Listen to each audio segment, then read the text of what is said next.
Welcome to Magnificent Living Today. Are you living a life of optimal health? Do you want to make changes in your life? Do you need help setting and achieving goals? Are you ready to reform and reshape your mind, body, and spirit?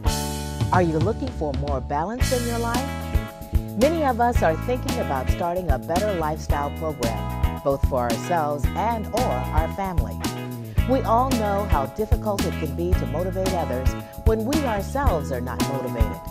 Sometimes we all need a little help reaching our goals, and that's why Magnificent Living Today is here for you.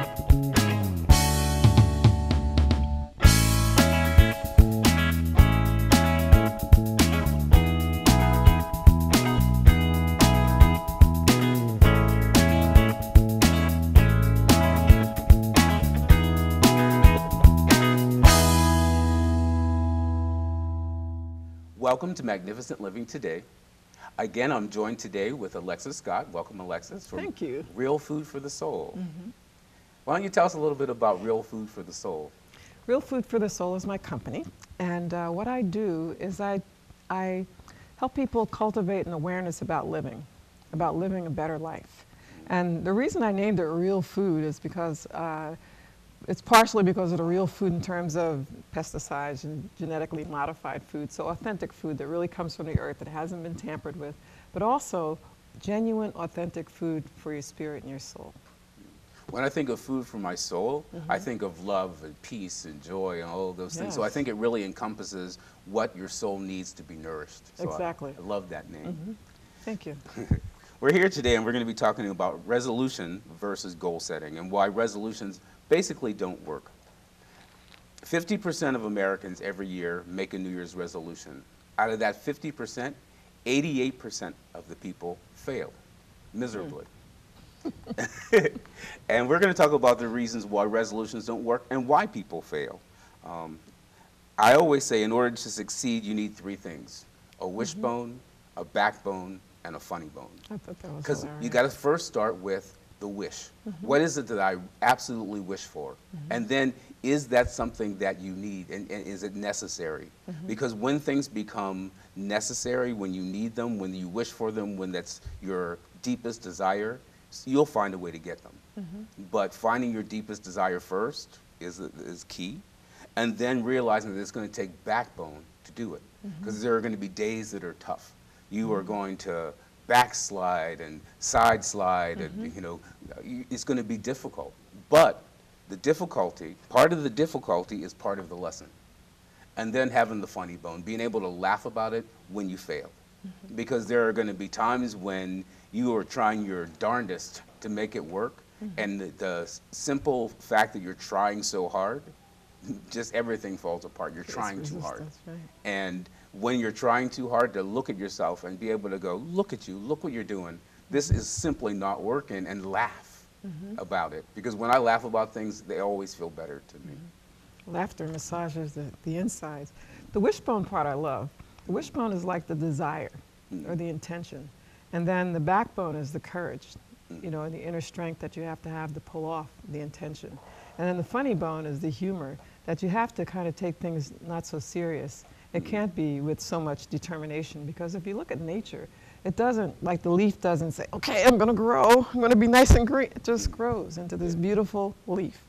And when it's time for it to go, it just falls off the tree. It doesn't, you know, stress about getting old or anything. It just falls off and, you know, and moves on. But it's effortless is the point, you know. So when you can get to that point where your life becomes a breeze, when you know how to set that intention and just allow it to sort of surrender. And there's some activation there. You have to do the physical work as well. But like you said, I don't think that you need to press it. It doesn't have to, it shouldn't be a struggle to get it done. You just incited poetry in my brain. I started thinking about the beauty of the leaf, the bud, the leaf, the growth, the lifespan, and then the fall, you know, and the graceful fall. The graceful fall, Right. that's the key. Yeah. I just got to chill. I mean, all these leaves that you see, this is my favorite time of year. They fall so gracefully from the trees. There's no struggle. It's not having a hard time falling. It just does it. It releases it, and then you know, the next season effortlessly comes through. And I think that's what resolutions are. I mean, that just is so prophetic for me, that it's the release of what you don't, what you no What longer you need. no longer need, exactly. And just to let it flow away from you instead of holding on to it, struggling with it, because it doesn't have to be a struggle. It really doesn't. It doesn't. And when you decide, I am going to gracefully let this flow away from me. I'm going to gracefully change this habit. And it's going to be an easy thing. That's a decision. So love that. Absolutely. Writing a poem about it. Okay, we're going to go over the 5 reasons why resolutions fail. The first one is unrealistic goals. Yes, indeedy. We both know as counselors about unrealistic goals, because people come to you and they'll say, I want to lose 100 pounds in 6 months, which I always say, did you gain 100 pounds in 6 months? Because that's not the way that it works. And if I allow you to believe that that's possible, then you will definitely fail, because you'll feel defeated. And you'll feel defeated because you set yourself up To for fail. failure. Exactly. And that's the biggest key to that unrealistic goals, is that you set yourself up for failure. You know, and that word unrealistic really has to do with how much you believe in you. Right. At the end of the day, that's really what it's about. What is your belief system about you achieving this goal? And if you don't believe it, you can't achieve it, period. It's not going to happen, at least not in the outer world. I like the second one. People expect something magical, like it's 12 o'clock midnight and all of a sudden everything is just going to fall away from you and money is going to fall down from the sky and everything is going to be perfect and you're going to flow into the next year perfectly. Without changing a thing. Without changing a thing, exactly. And that's the thing, is if you want things to change around you, you have to change the things within you, period. You just have to. You know, before I can lose weight, I've got to go in, like we talked about, and identify the reasons why I'm overweight in the first place. And it may not be eating. It may be that you're not exercising. It may be that you're so stressed out that your body's just holding on to weight. You may be in the wrong relationship. You may be in the wrong job. Those things exactly. cause stress and weight, and it's true. So when you stop waiting for the magic to happen and start working on your belief, because it's all about what you believe. Whatever you, like I just said, whatever you believe, you can achieve. So when you stop, because we don't really believe in magic, do we? We say it out of our mouths, oh, it's going to be magical, but we almost don't expect that to happen, because somewhere someone told us when we were 3 years old that Bewitched wasn't real. You know, her nose didn't really move like that, and you know, and at the end of the day they were going to turn the camera off and she was just a normal person. I mean, that's what, at least what my family told me. Because I was walking around the house waiting for Uncle Arthur to drop out of the ceiling, you know. But when you stop believing in, well, I don't want to say stop believing in magic, but when you stop waiting for miracles. Because there are things that are magical, but yeah, and there are things that are miracles, but that they're far and few between. Most of the things that you will achieve, most of the things that you will receive, come from hard work. Period. Well, now this word magical, there is a level of consciousness that takes you to a level of that, where to the layman it seems like magic. You know, like for someone that understands mind over matter, it may seem to another person that doesn't understand that, well, how did you do that? I mean, how did that just happen for you? Because you know how to set the intention, do the action, and then surrender it. Surrender it so that it looks like it's occurring effortlessly, which to some people may look like magic. But for those of us, because I'm one of them that knows how to do that, it does appear that way to other people. It's like, how did you get that? How did you do that? But if you understand how to, if you understand the real process of that letting go and believing in, you know, a higher consciousness, whatever you may call that for you, and if you can pull yourself to that place where you really do resonate at that level, then that's where the magic begins. Yeah, and people look at my life sometimes, they think, oh, it just seemed like it had been so magical. The opportunity to travel around the world and to educate people in so many different languages and countries, and just to lay down my love line all over the place, which is such a magical experience. but it came with a whole lot of effort. And Right. I worked really, really hard at it. But I think the magic portion, why people looked at it as magic, is I made it look effortless because I believed it. I believed it was possible, and I loved every single moment of it. Every single trip, every single place I went, every single person I was able to touch.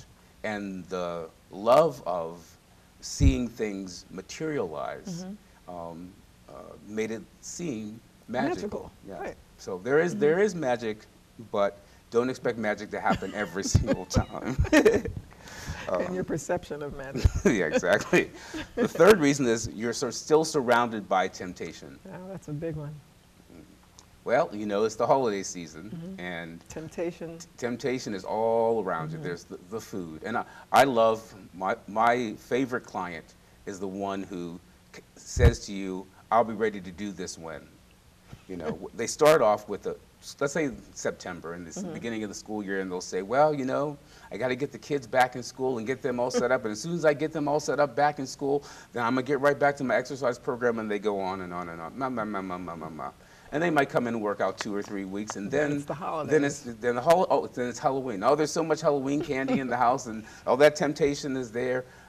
I don't even buy the candy in the first place. I just don't believe in it. But the people, then it's Thanksgiving. Oh, but I got family coming, and I got to cook, and I got to make these pies, and and then it goes into Christmas. Now it's Christmas. They have another reason to procrastinate. This seasonal procrastination. Okay?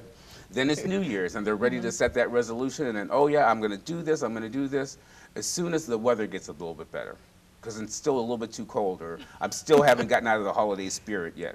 So then And it's February. Then it's February, and they start slipping on their goals, and then it's March. The weather starts getting a little bit better. Well, this is the first nice bit of weather we had, so I'm going to go out and I'm going to enjoy this, and I'm not going to come in and I'm not going to work out. And then, oh, now it's summertime and it's too hot, and girl, you know, my hair, and And it goes back to September. then it's with the back to kids. September again. So it's a year later, and they've magically Procrastinated for procrastinated 365 effectively days. all the way through the entire year. And temptation is always there. The drama is always there. There's always going to be that stuff around you. What you have to do is learn how to walk around it and be okay with that. Yes, and to stay in that, stay focused. Stay focused. And when you find yourself getting off track, which is very easy to do with temptation around, that's the whole point of the word temptation. But even if it takes you to have a buddy, sometimes people do things better, not just working out, but I mean even setting goals with someone who has similar issues where you can piggyback off of each other, you can talk to each other and share some of what you think you're alone with. Is that why fat people are friends? Probably. They sit around and say, girl, go ahead, you can have that piece of cake because I want to have mine too. And then we'll both go work out. Right? But I mean, I think that with temptation, it's around you everywhere. It's going to be on the television set. You know how they do the close-ups of wonderful food with the butter dripping off of it, and so there's always going to be that. Always. Always. Always. So to find a mental equivalent to that temptation, what's going to taste as good, what's going to do me justice, just like whatever it is that's tempting you, or the thing that's tempting you to not do something. Because when you don't take the action, you're only sabotaging yourself. And if you can have somebody remind you of that, like on a daily basis, or have it somewhere in your home. When I don't do this for myself, I'm betraying myself. Right. Because that's what it is, it's a betrayal. Yeah. And some temptations we can alleviate, we can get rid of. Absolutely. You don't need to have a whole bunch of candy in your house. You don't need to go out to dinner 4 or 5 times a week. Learning how to prepare, because when you prepare your meals, we both know this, then when you plan your meals, then you plan to succeed. Exactly. Because you already have your goal set for the day, what I'm going to eat, how I'm going to eat it, what time I'm going to eat it. You know exactly. When you go into a restaurant, you think, I don't know when I'm going to eat again. You have all of these other things that start to filter into your brain, and we start to convince ourselves why we need to do the thing that we don't need to do. And so when you start off wrong, then it just continues and continues. It snowballs. So the best way for me is to get rid of all the temptations. If I have candy in the house, then I get rid of it. Whatever I've decided to change, I just get away from that situation. If I decide I want to get away from negativity, then I don't go around negative people. Right. Yeah. And you really have to be adamant about that. Because you can have people that are positive around you that support you. Then you have those that say they support you, but really, you know, they're not really 100%, you know, behind you. And so you have to identify those two. And those are stressors because it's an emotional bond that you have with people that are positive. It's an emotional bond that you may have with people that really don't support you. They could be in your family. They could be your spouses. You know, it doesn't matter. Yeah, absolutely. You know? Another reason people fail, too many resolutions. That's the big one too. Yeah. Because you really have to identify exactly what it is you want to change and focus on one thing at a time, taking it one step at a time. And I think that's hard for some people because they say they want to lose weight, they want to quit smoking, and they want to stop being irritated all the time. So But if they quit smoking and lose weight, they'll stop being irritated. Exactly. So they may come all together. They may be one package, but focus on the one thing that's most important at that moment. Choose the primary. Which is the primary. And maybe if you stop smoking, well, most people say they gain weight, but that's, I think, a choice. Maybe you want to lose the weight first. Maybe you want to say, okay, I'll go in and I'll start losing weight. When I start feeling better about that, then I'll go on to the next part of my plan. So you can have a 3 or 4 or 5 part plan, but making a major focal point. Exactly. Then that really helps you identify, and it kind of takes away the chances that you won't succeed. Right. When you take your eye off of the goal, that's when obstacles appear. Right. Obstacles appear and you take your mind off the goal. So if you're distracted because you don't have the goal, that's why the goal setting is so important, you know, to have that desire written down and where you can see it and you stick to it. Do something active that activates some part of that every day, somewhere. Right. Somehow, you know? So I'm thinking also that when you also have these too many resolutions, it tends to make you scattered. You know, you scatter your energy about it, like you were saying. It's like you may have 3 goals, but your biggest goal would really be, say take for instance, the losing weight, stop smoking and not be irritable. So I would think the losing weight would come first. And the reason I would say that is because once you lose the weight, you would know, you would connect it to, okay, that's because I'm still smoking, is that keeping the weight off? Do you know how people say they smoke instead of eat? Then you give that mental equivalent that I talked about earlier to the smoking. So when you begin to stop smoking, you have to put something in its place. When you identify why you smoke.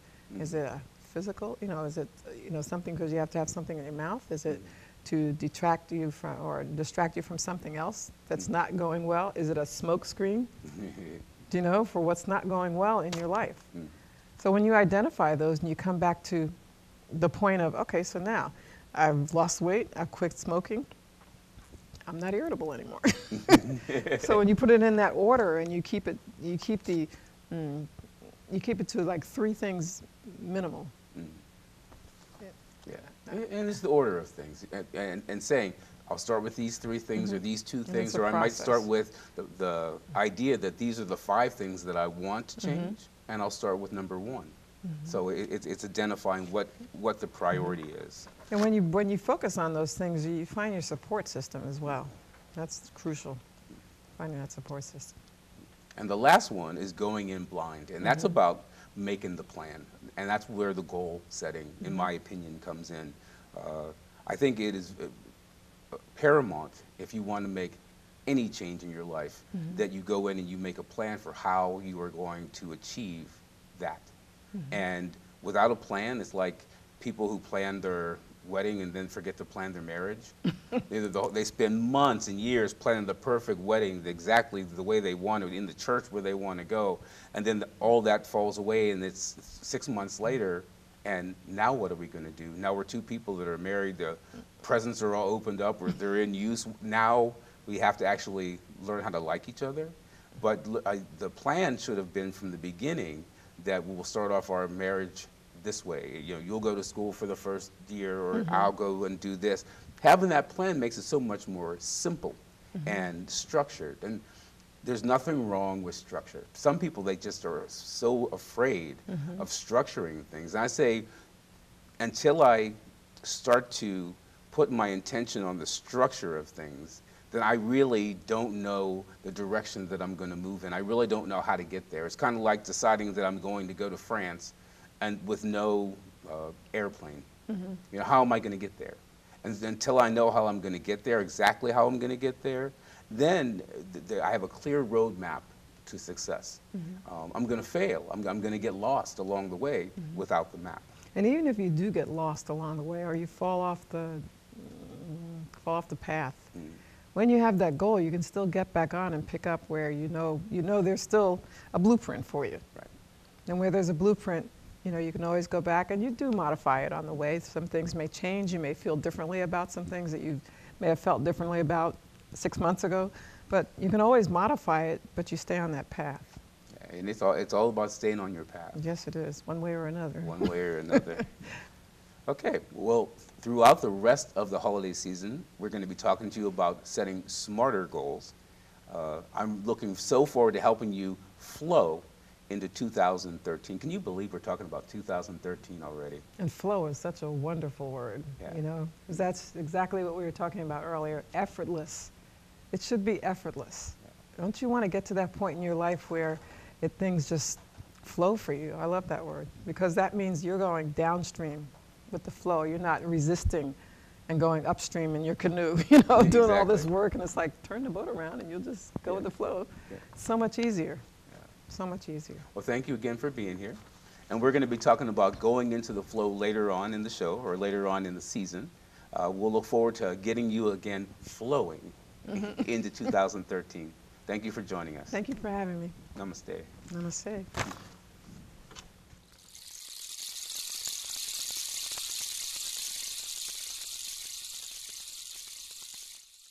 Getting back into the flow. Faith, love, optimism, wisdom. Some people go through life and other people flow through life. Which one do you choose? Living in the path of flow is an everyday choice. We must constantly challenge our mind, body, and spirit to be in unison. How do you plan to flow through your life this week, this month, this year?